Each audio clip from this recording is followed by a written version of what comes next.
When you think of heaven, what comes to mind? Now, as someone who teaches communication, my mind skips past the pearly gates and wonderings about what era of rock music the worship set will be in, and I think about our interactions. What will it be like to communicate in heaven? Now, that's an abstract thought experiment at best, but I think it's a worthwhile one. And this is the reason why. I think the life of following Jesus is the answer, or at least our best attempt at the answer to the question, what is heaven like? To sum it up one way, I think the disciples of Jesus are to live here on earth with the value systems, the motivations, the priorities as they are in heaven. So that's what's motivating my question. How do you think we'll communicate in heaven? At the Conference on Digital Hope, we're not talking about communication broadly, but specifically communication online. I don't know if you've noticed, but it's not all angels and harps and cupcakes out there in the cloud. In fact, communication online can feel a little hellish at times. Today, I want to examine the topography of social media and how it promotes and provokes us to respond, and maybe make some implications for what that means for us as followers of Jesus. In 2012 to 2019, the impact-driven firm Weber and Shandwick released a study called Civility in America. In that final year, social media was voted the leading cause of incivility in the US, amongst the list of 19 other options. When researchers first asked respondents if social media led to incivility, only 24% of those who responded thought it did. But through the years, as it rose to the number one spot, that number more than doubled. Today, Americans report social media having a more negative than positive impact on civility in our country. All this comes 2 decades after communication researcher Deborah Tannen ascribed the term argument culture to our society's pattern of speech. It's as if we treat every difference as provocation to do verbal battle, whether those differences are political or religious or how we feel about tacos. Have you ever done this? Have you ever posted something online, something as benign as, I love tacos, and then within 3 comments, someone says, what, so you don't like hamburgers? In-N-Out's not good enough for you? No, I just like tacos. Angelo Antocci and a team of researchers in Italy define online incivility as a manner of offensive interaction that can range from aggressive commenting in threads, incensed discussions, rude critiques, to outrageous claims, hate speech, and harassment. To which I think we'd all say, yeah, that sounds pretty uncivil. Maybe we'd even say, I've experienced some of that.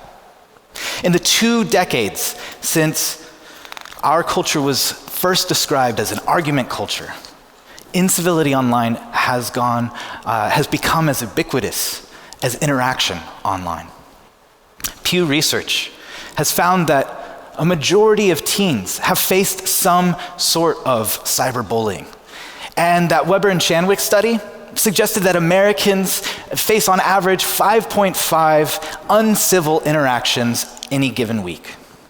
In 2015, a sociologist and future MacArthur scholar, Dr. Tressie McMillan Cottom, she put out an article that surveyed over 5,000 comments on her personal blog that she uses to amplify her research. And of all the negative comments that she received, she found that they spanned the gamut from hostile questions about whether she had a legitimate place in the university to legitimate threats against her life and well-being. She notes that while her work online as a writer can amplify her research and hone her voice and establish herself as an expert, she could not stop the torrent of negativity, of threats, whether those came from strangers, from fellow academics, people who questioned her credibility, and people who threatened her well-being. It reminds me of a tweet from assistant professor of New Testament at Wheaton College, Dr. Esau McCauley. after receiving vitriolic backlash to his book, Reading While Black, he tweeted, "I'm going to be honest. I'd heard about it happening to others, but I wasn't ready for the cruelty of Christians. Nothing can prepare you for it. Now I understand why so many Psalms deal with betrayal and slander." There are more stories than I can recount. Christians are not immune to incivility online, whether receiving it or if we're the ones dishing it out. And I think it matters because online communication, social media, it's not going to go anywhere in our lifetime. But how we speak to each other and speak about each other, whether online or off, matters.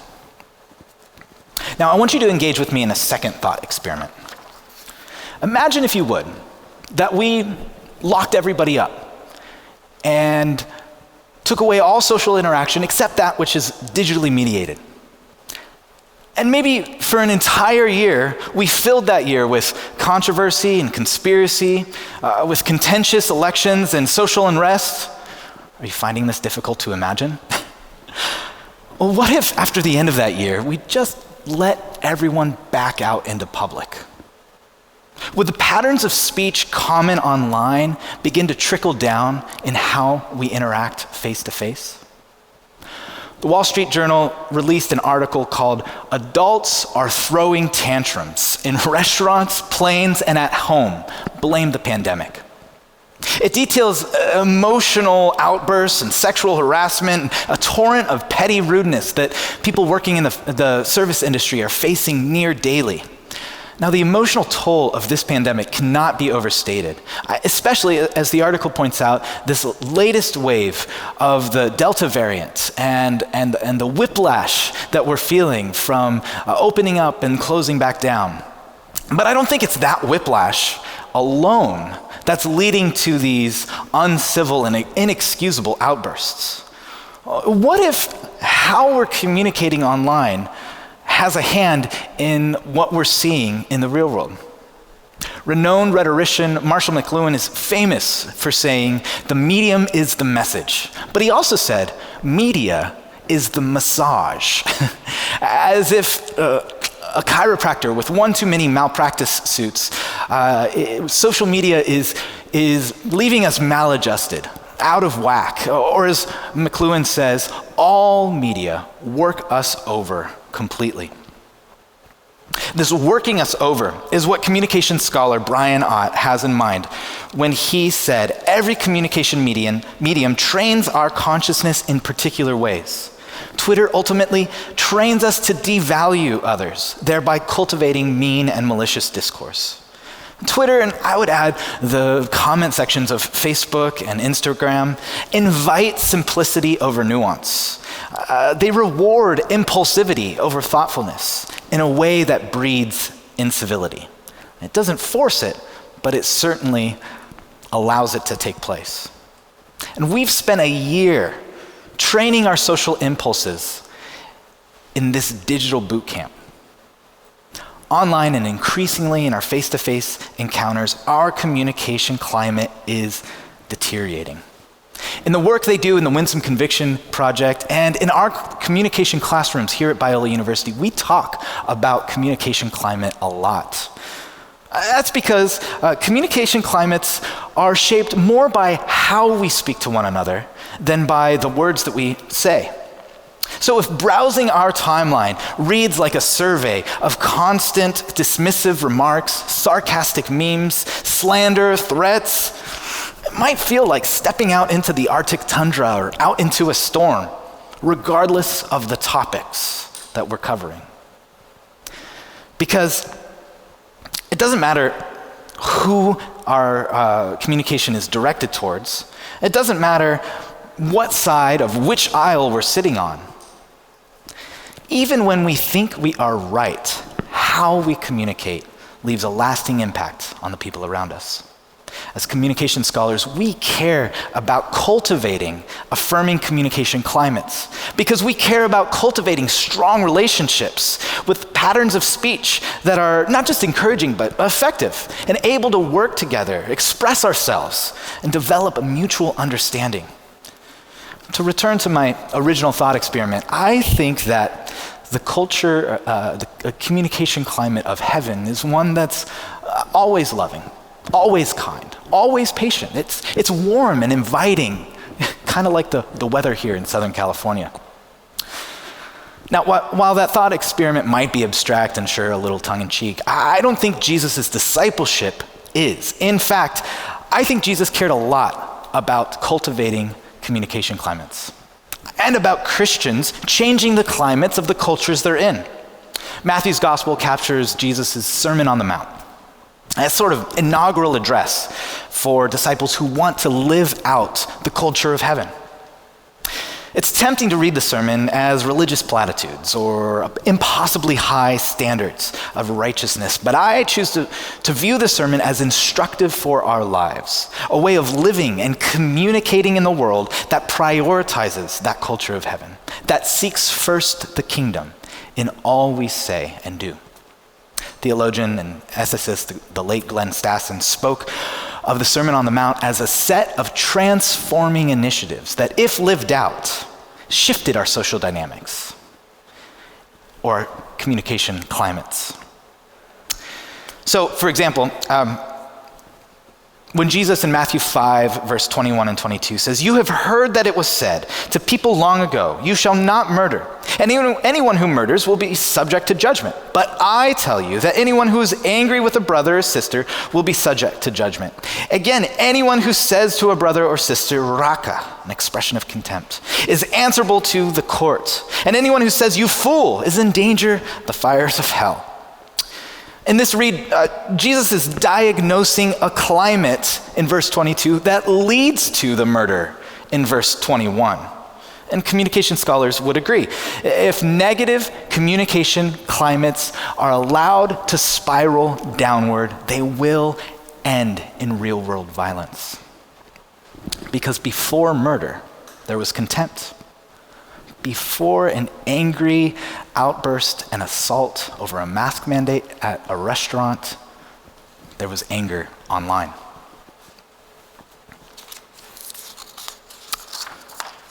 But Jesus says, not so with you. There's another way. He goes on in the next verse to say, if you're headed to church to get right with God, check yourself. Make sure you're right with other people first. If you realize someone has something against you, go quickly and make things right. I think what Jesus is getting at is this: when you sense a storm brewing, introduce a new weather pattern. As the proverb says, a kind word turns away wrath. So let's return to that description of online incivility. I'm tempted to hold this list up against the fruit of the Spirit. Aggressive commenting sounds like we need more gentleness. Incense discussions, a dose of patience here. Rude critiques, what about kind critiques? Outrageous claims, what about goodness? Hate speech, let love speak. Harassment, buddy, you need some self-control, which is fine, it's good even. I think we should examine our interactions against the fruit of the Spirit, because if we don't see that fruit crop up in our words and deeds, maybe we should examine what vineyard we're planted in. If we're looking to learn the language of heaven, the fruit of the Spirit could serve as a kind of dictionary, but I don't want to stop there because I don't want to be perceived as giving license to use this list of virtuous communication as a measuring stick against the actions of others. As if the antidote to incivility is telling others, be more civil. This is what calls for civility so often boil down to. Just telling folks over there to stop doing that. Now, to be clear, there are times where we need to do that.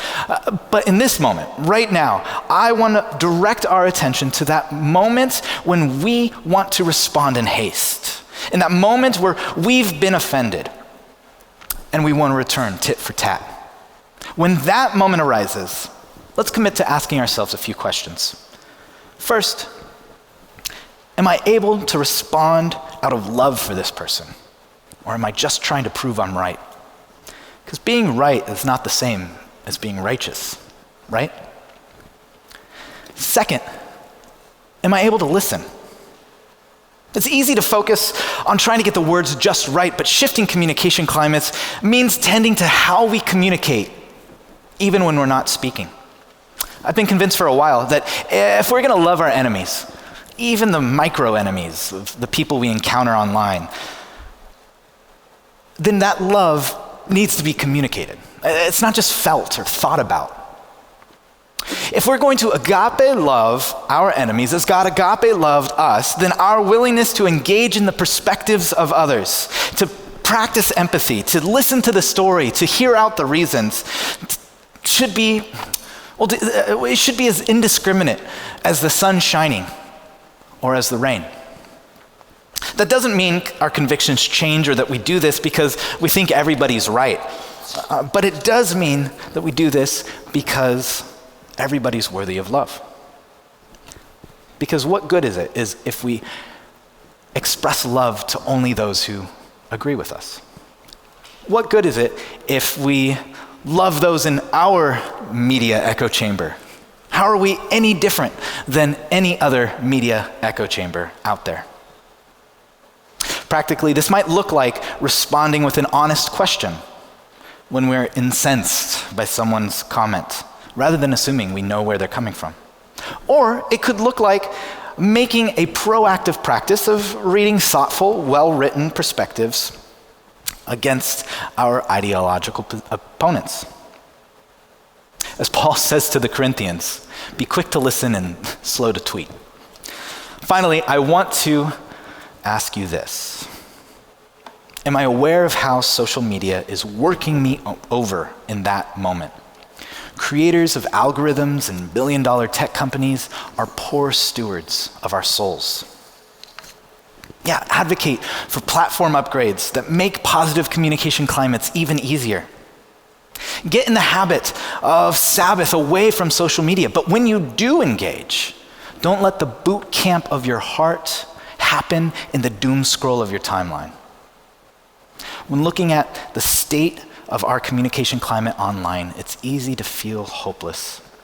But our digital hope will not come in the moments where we tell other people to be more civil, but when we could respond with incivility, but instead choose to love.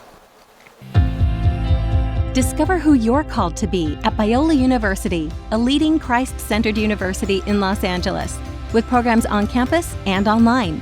Subscribe for more of our videos and learn more at biola.edu.